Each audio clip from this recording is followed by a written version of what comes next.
Assalamualaikum warahmatullahi wabarakatuh. Apa kabar teman-teman semua? Semoga dalam masa pandemi ini teman-teman semua dalam keadaan sehat walafiat, tidak kurang suatu apa.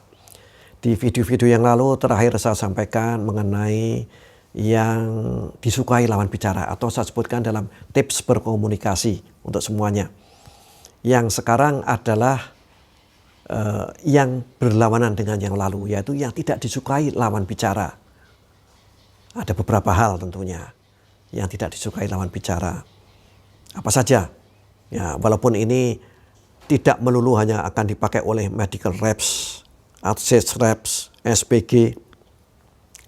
Karena ini berlaku untuk semua.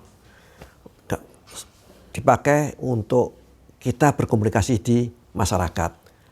Nah, yang tidak disukai lawan bicara diantaranya adalah melakukan interupsi sewaktu orang lain bicara. Apa saja? Ya, melakukan interupsi itu. Jangan sampai orang lagi bicara, lagi cerita, lagi menjelaskan dengan detailnya, tapi tiba-tiba dipotong. Kalau dipotongnya dalam keadaan urgent, dalam keadaan yang darurat, nggak masalah. Tapi ini dipotong terus kemudian untuk menceritakan diri kita sendiri, menceritakan, memotong. Oh, saya gini, nambahin lagi itu apa? Nggak enak. Kita pun kalau sedang bicara dengan penuh semangat, kemudian diinterupsi, yang tidak pada tempatnya, rasanya kok gondok. Kita mau negur gimana, kita juga bicara sama-sama kita. Oleh karena itu janganlah kita menginterupsi orang lain waktu bicara, supaya kita pun tidak diinterupsi orang.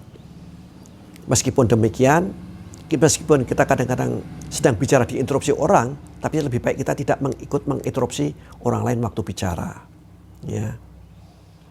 Yang kedua adalah, poin kedua adalah berbicara seperti orang yang bergumur atau suara ditelan, sehingga informasinya nggak jelas. Dia ngomong apa sih? Ya. Contohnya apa? Contohnya begini, misalnya teman-teman semua kita akan berangkat ke puncak besok pagi jam 7 pagi ya, kumpul ya. Semua kumpul pagi, semua bawa dengan minumannya. Jangan lupa itu mesti dibawa ya. Nah, apa yang mesti dibawa tadi? Suaranya nggak jelas, cuma ditelan aja, cepat aja gitu. Seolah-olah untuk diri sendiri. Atau sebenarnya ngomongnya dianggap jelas, tetapi diterima orang lain tidak sesuai. Ya, jadi jangan seperti itu. Bicaralah dengan yang semuanya dengan intonasi yang cukup jelas.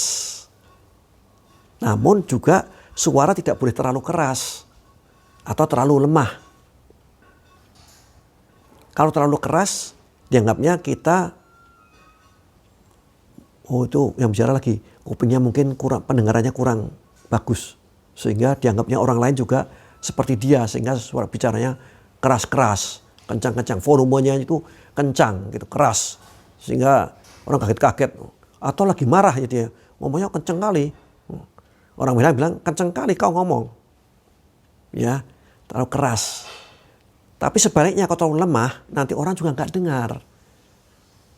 Terlalu lemah, saking halusnya, ngomongnya sampai yang dekat. Apa, ngomong apa bu? Apa, bicara apa tadi? Nggak jelas, karena suaranya selalu lemah.